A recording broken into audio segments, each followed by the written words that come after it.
اور وہ پودا کیسے لگائیں گے؟ سبحان اللہ، الحمدللہ،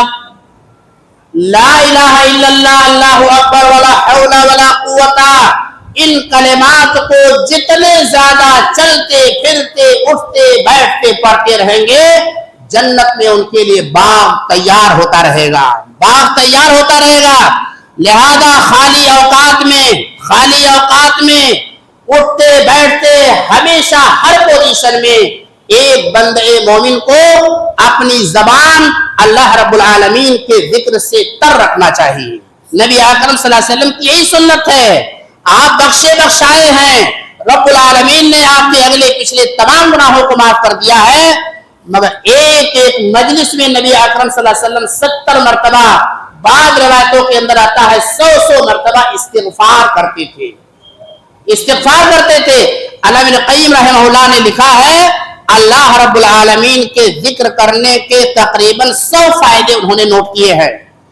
اپنی کتاب زاد المعاد میں انہوں نے تقریباً 100 فائدے نوٹ کیے ہیں، اور ان 100 فائدوں میں سے یہ ہے کہ جو بندہ ذکر کرتا ہے شیطان کے حملے اس کے اوپر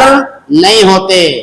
یہ ذکر الہی شیطان کی قوت کو توڑ دیتا ہے اور خوشنودی الہی کا ذریعہ ہے۔ یہ جو دنیا بھر کے ٹینشن رہتا ہے، غم رہتا ہے، کہیں کاروبار کا، کہیں گھر والوں کا، کہیں اولاد کا، کہیں بیوی کا، کہیں بچوں کا، اور کہیں سماج اور معاشرے کا، یہ ذکر الہی ان تمام طرح کے فکر اور تمام طرح کے غم سے انسان کو دور کر دیتا ہے۔ لہذا چلتے پھرتے اٹھتے بیٹھتے صبح و شام کی دعائیں بھی ہمیں کرنا چاہیے، اور ان کلمات کو پڑھنا چاہیے، آیت الکرسی کا اہتمام کرنا چاہیے جہاں جہاں اس کے مواقع ہیں۔ اپنی زبان کو ہمیشہ اللہ رب العالمین کے ذکر سے تر کرنا چاہیے۔ ایسے لوگ جو اللہ رب العالمین کا ذکر کرتے ہیں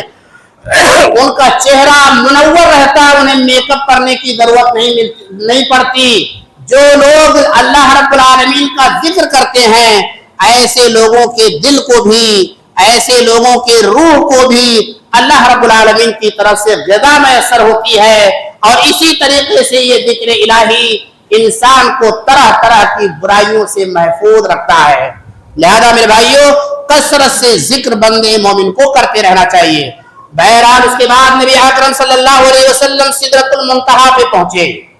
اور سدرۃ المنتہا ایک بیری کا درخت ہے جو تمام مخلوقات کے علم کی انتہا یہیں پر ہوتی ہے۔ آسمان سے جو فیصلے ہوتے ہیں ان تمام فیصلوں کی کاپیاں اوپر سے یہی سدرۃ المنتہا پر اترتی ہیں، اور ہمارے اور آپ کے نام اعمال جو ہوتے ہیں یہ سدرۃ المنتہا تک لے جاتے ہیں متعلقہ فرشتے، اور اس کے بعد وہاں سے پھر اوپر چڑھتے ہیں۔ یہ سدرۃ المنتہا یہ تمام جو ہے مخلوقات کے علم کی انتہا ہے۔ حضرت جبریل علیہ السلام جو آپ کو لینے کے لیے مکے میں آئے تھے اور لے کر کے گئے، وہاں پر اپنی اصلی شکل میں آ گئے۔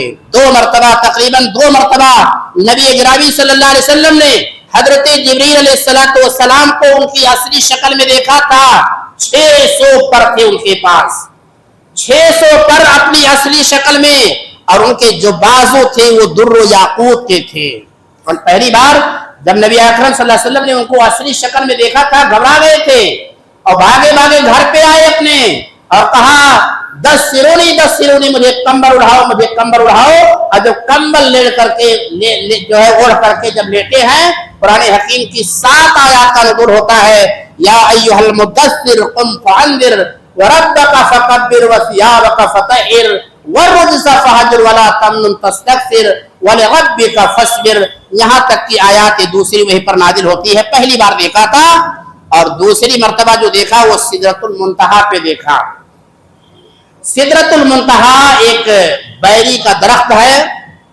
بیر کا درخت ہے یہ۔ اس کے جو پھل ہیں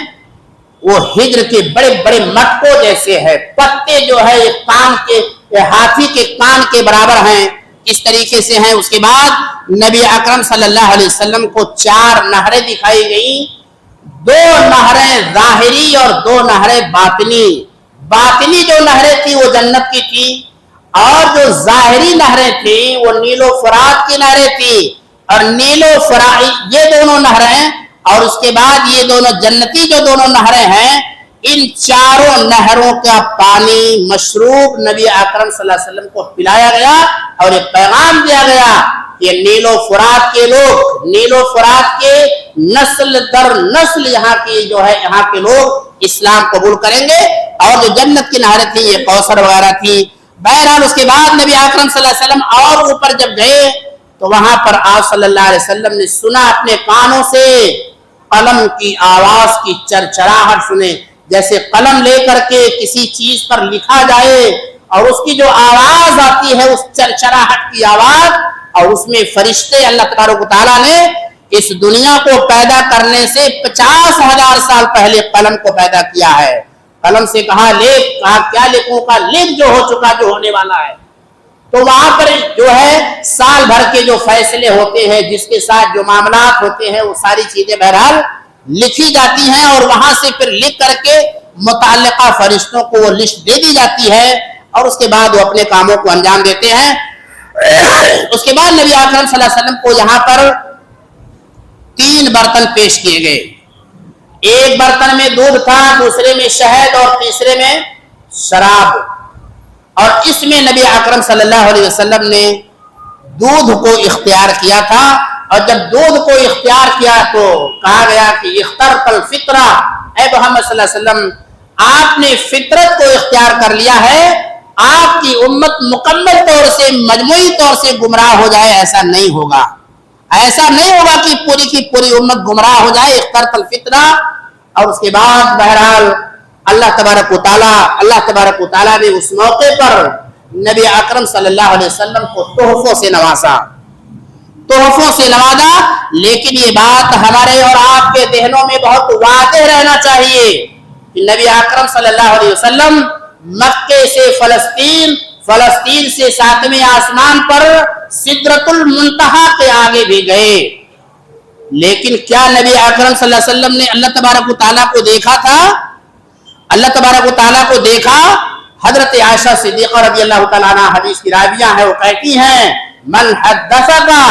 ان محمد صلی اللہ علیہ وسلم رأى ربہ فقد کذب، جو شخص تم سے یہ بیان کرے کہ محمد صلی اللہ علیہ وسلم نے معراج کے موقع پر اللہ تبارک و تعالیٰ کو دیکھا تھا، اس نے جھوٹ کہا ہے۔ اس کے بعد وہ قرآن حکیم کی آیت پڑھتی تھی لا تدرکہ الابصار، اللہ رب العالمین کی شان جلالی ایسی ہے، اللہ رب العالمین ایسا ہے کہ یہ دنیا کی جو آنکھیں ہیں، یہ آنکھیں رب العالمین کی تجلی کو برداشت نہیں کر پائیں گی، اور ایسے ہی جو بیان کرے کہ نبی اکرم صلی اللہ علیہ وسلم عالم الغیب تھے، وہ بھی جھوٹ کہتا ہے، بہرحال آپ صلی اللہ علیہ وسلم نے نبی اکرم صلی اللہ علیہ وسلم کو دیکھا نہیں۔ وہاں پر بات چیت ہوئی، اور بات چیت میں اللہ تبارک و تعالیٰ نے جو پہلا تحفہ دیا بہت مشہور ہے کہ اللہ تعالیٰ نے 50 نمازوں ہمارے اور آپ کے اوپر فرض کیا۔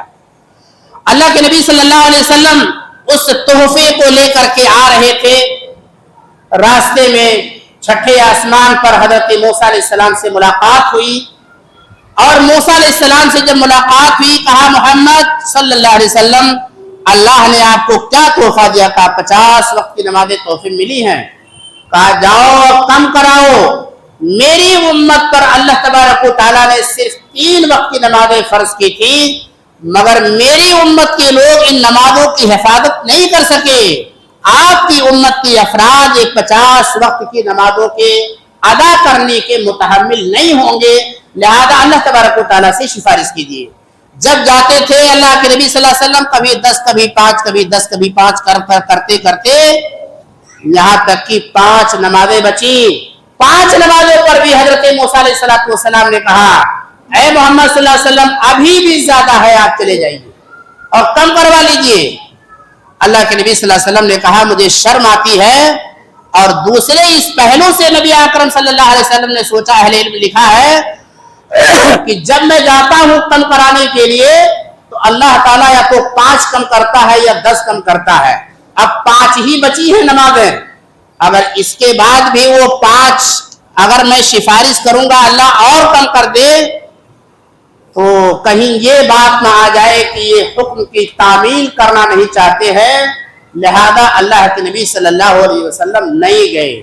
اور اس کے بعد یہ 5 وقت کی نمازیں جب فرض ہوئی، رب العالمین کی طرف سے اعلان آتا ہے وَهِيَ خَمْسٌ وَهُنَّ خَمْسُونَ وَلَا يُبَدَّلُ الْقَوْلُ لَدَيَّ، یہ 5 ہیں مگر ثواب 50 کا ملے گا، ثواب 50 کا ملے گا۔ وَلَا يُبَدَّلُ الْقَوْلُ لَدَيَّ، میرے پاس باتیں بدلی نہیں جاتی، میرے پاس باتیں بدلی نہیں جاتی۔ اس طریقے سے یہ فرمان، یہ نمازیں لے کر کے نبی اکرم صلی اللہ علیہ وسلم آئے۔ میرے بھائیوں، اللہ کے نبی جناب محمد رسول اللہ صلی اللہ علیہ وسلم نے ہمارے اور آپ کے اوپر یہ اعتماد کیا کہ میری امت کے لوگ ان 5 وقتہ نمازوں کی پابندی کریں گے، لہذا ہماری اور آپ کی ذمہ داری ہے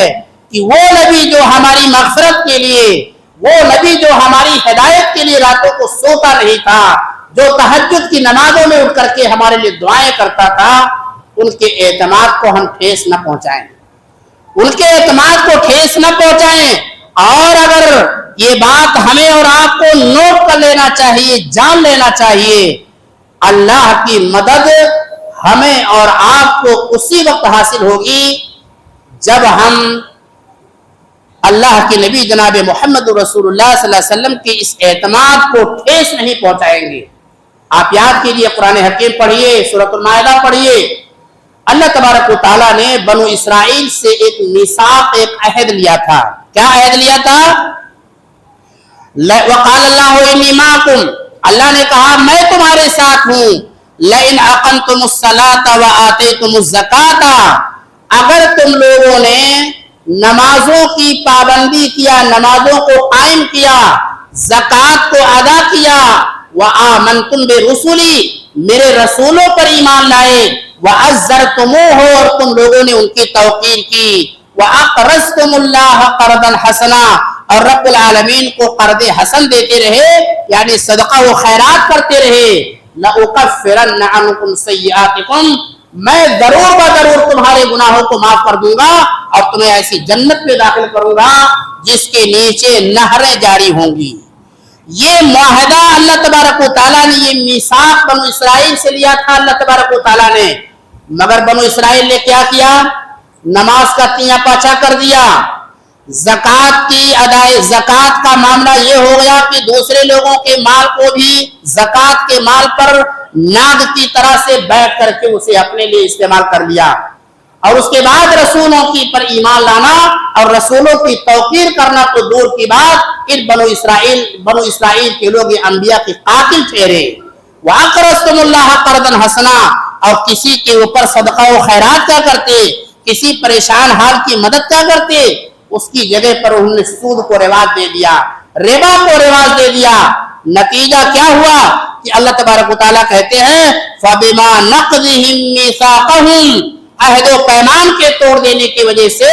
اس قوم کے اوپر ہم نے لعنت برسا دیا، وَجَعَلْنَا قُلُوبَهُمْ قَاسِيَةً، اور ان کے دلوں کو ہم نے سخت کر دیا۔ اگر ان نمازوں کے چھوڑنے کی وجہ سے، زکاتوں کی عدم ادائیگی کی وجہ سے، رسول کے منصب رسالت کی توقیر نہ کرنے کی وجہ سے، اور سود کھانے کی وجہ سے اگر قوم بنو اسرائیل ملعون ہوتی ہے تو ہمارے اور آپ کے بدن میں سرخاب کا پر نہیں لگا ہوا ہے کہ ہمارے اوپر اللہ کی طرف سے مدد آئے گی، چاہے ہم نماز پڑھے نہ پڑھے،